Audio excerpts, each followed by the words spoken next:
I'm Miriam McKinney, real estate broker, and I'm here with Lisa Hart, trusted lending partner. And between the two of us, I think we figured out we bring over 40 years of combined experience. Starting as children. That's right. We were babies. We were just Children. babies. Lisa and I both share the same passion, and that's educating people about real estate and lending. And so we're really glad that you're spending a few minutes with us today because we're kicking off a new series that we're starting called Fun Stuff, Real Talk, Real Estate and Finance Unfiltered. And so we've created this to give you tools so that you can move forward with clarity and confidence in decisions that really build real financial momentum. And so today we're going to start where it all begins, and that's with credit. How to understand it, how to use it as a tool and leverage, and how it really connects to building long-term wealth through real estate. So thanks, Miriam. It's true. So much of your success, my success, with clients has come down to the trust and confidence and the coordination that we build. We're here to help you think bigger about real estate and your financial future, not just about one house, one time. Right. The financial piece of real estate can seem really overwhelming.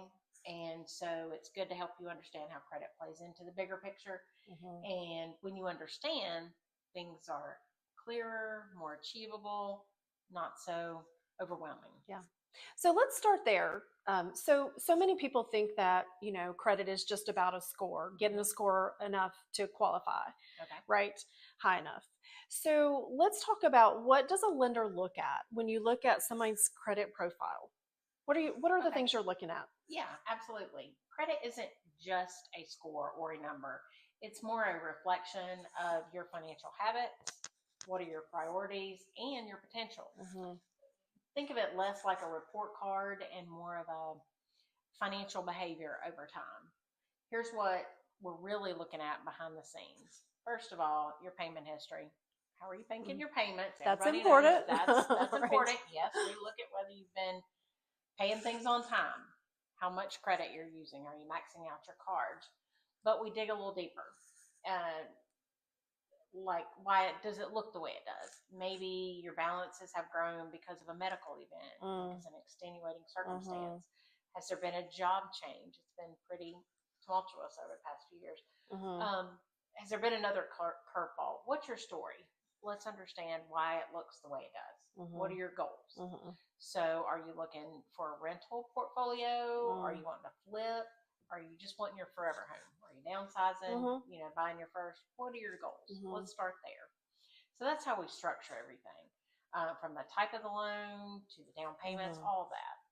So is someone carrying debt bad? No, it's okay. We just got to figure out, is it the right kind of debt? Right. How do we look at it? Are you managing it wisely? So your credit behavior over time. Are you spending, steadily building credit? Are you barely hanging on, making your minimum payments? Right. No judgment. We just need to look at it. And it just kind of tells me where we need to go, what plan we need to start with. And are you reacting to some financial stress? We need to make a proactive game plan. Here's the key part. How can we leverage your credit to open more doors? That's what our goal is.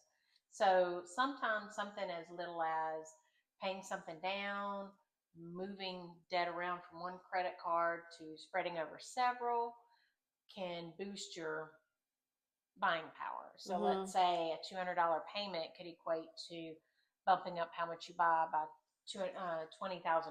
Oh, wow.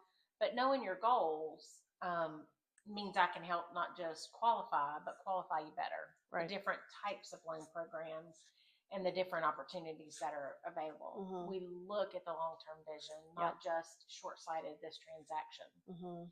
So with that, for the real estate side, how do you help clients connect the dots from where they are to where we see they want to go? That's a really good question. And that's one of the most favorite things that I get to do, is educate people about real estate.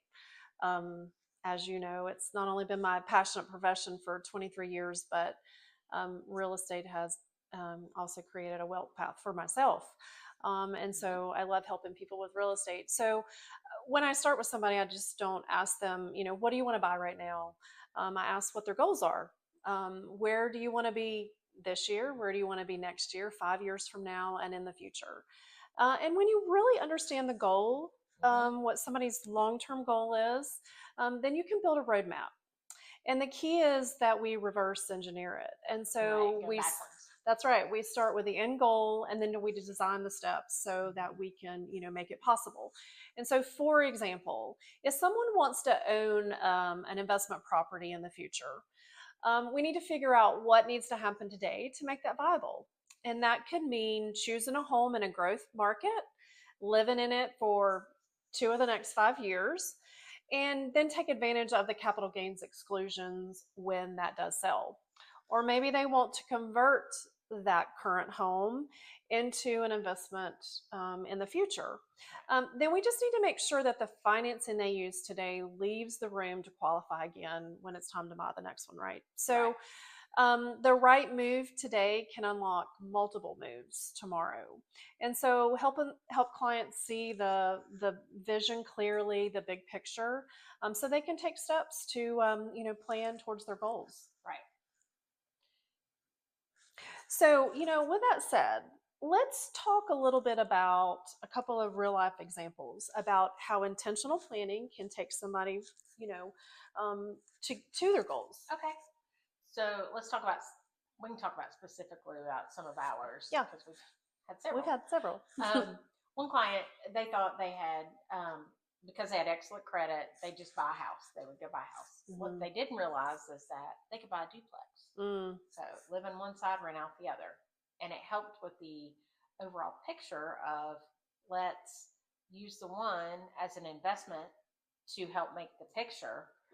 Make the payment on the second one while they live there, allowing them to save money and build wealth just with that one. So in a couple of years, when they were ready to move up, they turned that first one into another rental, opening up a second passive income strategy. Brilliant. Right.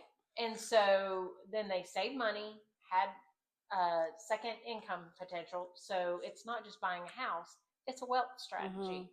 So they were able to plan ahead of time and build that wealth strategy and then buy their next home and continue doing it. Another couple we had wanted to downsize. And so, they were thinking they would have to put in a contingent offer, sell that house to buy another. But when we sat down with them, did the strategy, figured out, okay, how much equity is there? They had so much equity, we could do a home equity line of credit, or also called a HELOC. And in essence, do a cash offer to buy their next house in this competitive market instead of a contingent offer, and made the deal work. Whereas if we hadn't talked about it, it may not have. The sellers may not have wanted a contingent offer. So that's just the conversation made it happen. And that's exactly what we say. It's not about just a transaction, right? It's about strategy. It's about a bigger plan and not just helping people buy homes, right?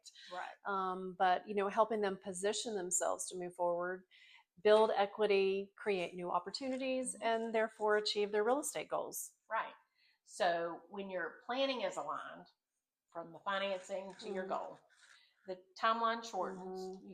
You can do it quicker, and the options expand, and the process is way more efficient and productive. That's right. That's right. So let's wrap up today with some 3 takeaways. Okay. And some practical tools, but let's start with the takeaways. So takeaway number 1. Credit's more than a number. It's important, and it's our starting point. A strong credit profile isn't just about getting approved. It's opening more doors. Small changes unlock better rates, bigger opportunities, and definitely more buying power. And number 2, real estate should be part of your bigger financial plan. Right. Your home can be a tool for building wealth and not just a place to live, right? So every purchase should move you closer to your long-term goal. Right. And 3, planning and creating a strategy brings you clarity and confidence. So it makes you nervous to think that's a big adjustment, but it opens your mind and gives you a clear path to what you can do. Yep. So when you understand your options, your next move gets easier. You don't have to guess. With the right strategy and guidance, your path forward can feel strategic and more empowered. Yeah, that's right. And that's the goal, right? Yeah. So, as we wrap up today, we have some practical tools that you can take with you. Right. So, grab the Quick Credit Roadmap. It covers small credit habits that lead to big improvements and ways to strengthen your profile beyond just the score. And then there's also the Real Estate Investment Roadmap. You can download that. It's going to walk you through how to position a purchase as a stepping stone, not just a transaction. So, if any of this has sparked questions about your own strategy, Miriam and I would love to hear from you. If you want personal guidance, book a no pressure session. We can sit down just like this, wherever, and just have a conversation, see what your goals are, look to the future, and help you build a plan that's all yours. Exactly. And so if you like this format, join us again for our monthly Unfiltered Real Talk webinar series. Each month, we're going to dive into timely topics, everything from real estate, financing trends, and so with straight talk though, and real takeaways for you. Okay, so watch your email and follow along on social media.